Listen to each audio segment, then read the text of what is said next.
Hello tout le monde, et bien c'était pour les ludistes origamistes et aujourd'hui on se retrouve pour apprendre à faire ce petit diviseur, cette fois en X plutôt qu'en plus comme on a tendance à dire. Voilà, on a vu le plus là. Alors on met un petit peu moins de choses dans des triangles plutôt que des sections carrées. Par contre voilà, il y a ces petits avantages aussi, esthétiques notamment. Et puis voilà, c'est assez sympa, vous allez voir. Donc voilà, c'est un pliage très sympa. Au niveau des avantages, vous allez voir, mais il s'entremêle en fait avec les languettes de la boîte. Ce qui fait que voilà, on ne voit pas le fond en rose, mais on le voit de la couleur de la boîte. Donc c'est assez joli. Du coup, ça tient bien, on ne peut pas le sortir comme ça.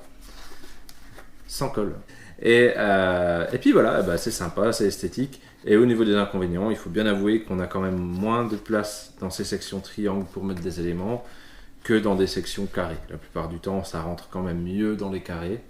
Mais voilà, c'est vrai que le côté esthétique et le fait de changer un peu, c'est assez sympa quand même, on va pas se mentir. Eh bien, allez, on démarre tout de suite avec la partie matérielle.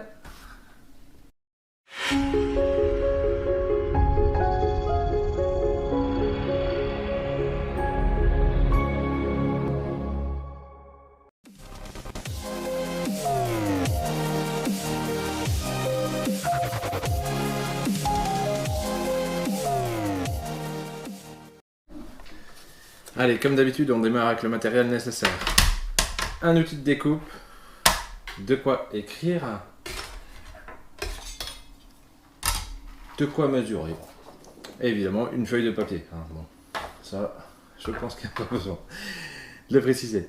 Outils utiles, les ciseaux et la colle. Eh bien, je crois qu'on a tout. On va passer à la partie maths. C'est parti!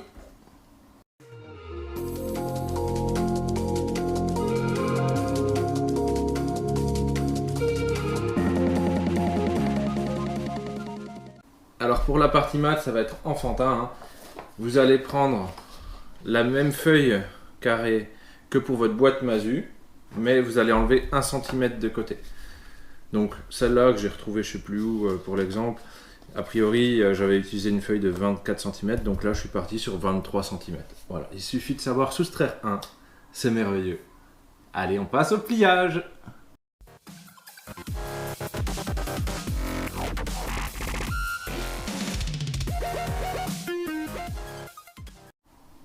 Alors, vous prenez la colle.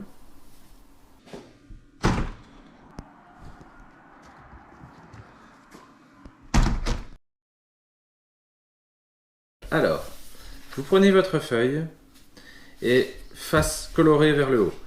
Et comme pour le diviseur en plus, vous venez marquer les diagonales.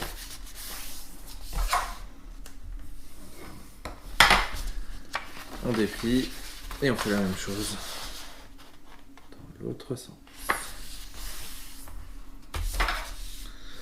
Alors je vais pas trop m'appliquer sur ce pliage, je suis un peu pris par le temps. Je suis désolé d'avance, ce sera pas très propre mon résultat. Alors, ici, vous allez diviser du coup, comme pour le diviseur en plus, votre feuille en 3. Donc moi je suis à 23 cm, ça nous fait du 6,67. 7,67. Autant vous dire que niveau précision, ce sera pas le ouf de ouf. Hop, allez, on vient marquer notre pli sur le tiers. On déplie.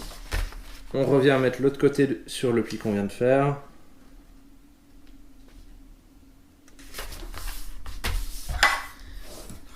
On déplie.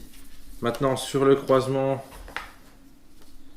de votre pli que vous aviez fait ici et là, et bien vous venez plier votre feuille là.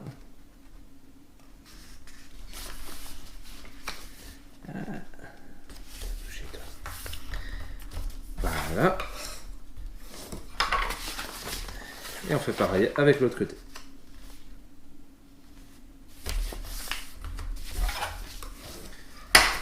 Et voilà. Maintenant, alors contrairement au diviseur en plus, cette fois on va plier la feuille en deux.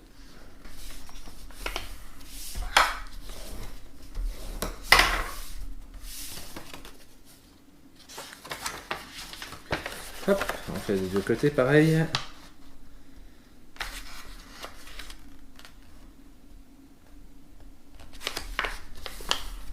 Voilà. Et maintenant, on va plier chaque côté sur le tiers qu'on avait marqué tout à l'heure.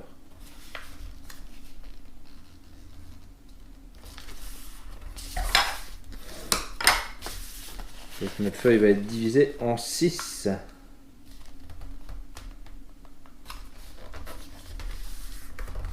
Hop, 6 parties égales.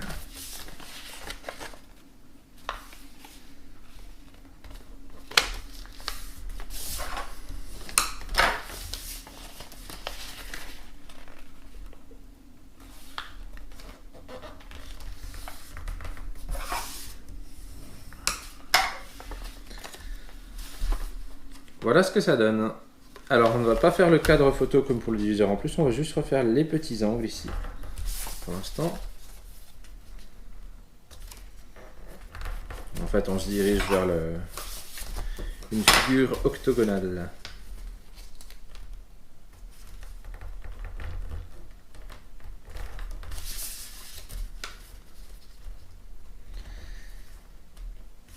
Et voilà. Maintenant, on va replier chaque côté ici sur le centre. Ici.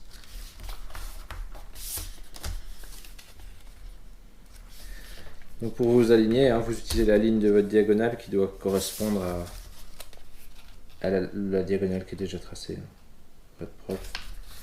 C'est difficile de bien s'aligner là-dessus. C'est souvent là que on n'est pas hyper propre, mais bon. Maintenant, on va replier ce côté-là sur la ligne ici.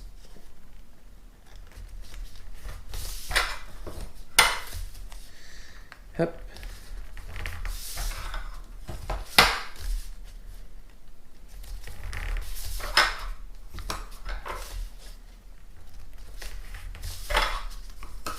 Et on obtient donc du coup notre octogone, notre panneau stop.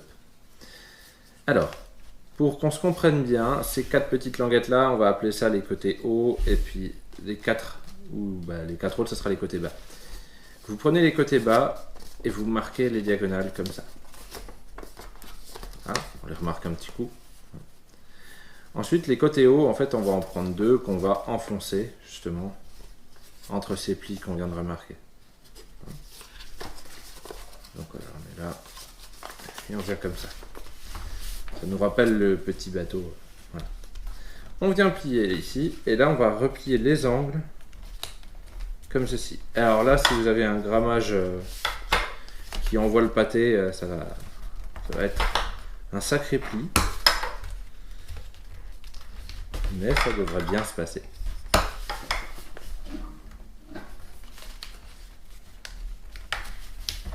Hop là. On redéplie ça. Et comme pour l'autre, on met donc la pointe du bateau à droite et on vient ouvrir comme ça. Magnifique. On vient remarquer nos plis gentiment. Comme ça. Et comme pour l'autre, on va venir plier en 2. Hop, toi tu restes en dessous.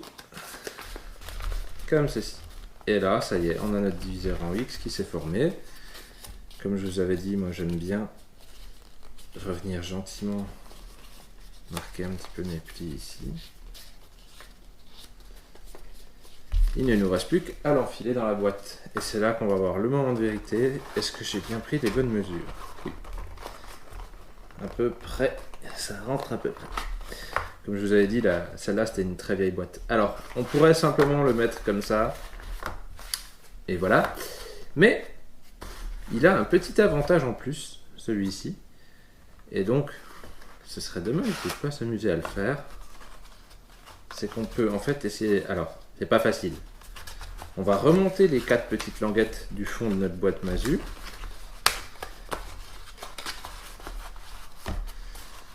Voilà. Et on va essayer de... Alors, pas toujours facile. On va essayer de l'insérer au milieu de ces languettes. Voilà. Et après, en fait, on peut rebaisser les languettes dessus. Et là, du coup, notre diviseur est parfaitement maintenu en place.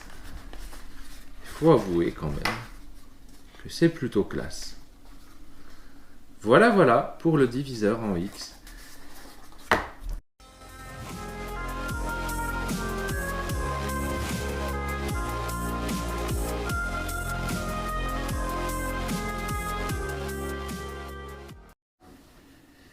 Eh bien, on arrive à la conclusion de cette vidéo. Alors, je vais vous dire comme d'habitude, hein, abonnez-vous, likez, commentez et tout. N'hésitez pas à partager avec votre entourage. J'espère que ça vous a plu, que vous avez pris plaisir à faire ce pliage. Moi, je l'aime beaucoup. Je trouve ça assez élégant en fait d'avoir cette croix, justement, qui ne prend pas le fond de la boîte, la couleur du fond de la boîte. Je trouve que c'est sympa la manière dont ça s'entremêle en fait. Donc encore une fois, merci à Paper Kawaii qui a créé ce pliage. C'est une personne très créative et je vous invite vraiment à aller dans sa chaîne. On mettra le lien dans la description. Il y a des choses fantastiques sur sa chaîne. C'est assez impressionnant. Voilà. Je pense que sur YouTube, on ne trouve pas beaucoup de meilleures chaînes pour l'origami. Voilà, voilà. Et bien, je vous dis à la semaine prochaine. À plus!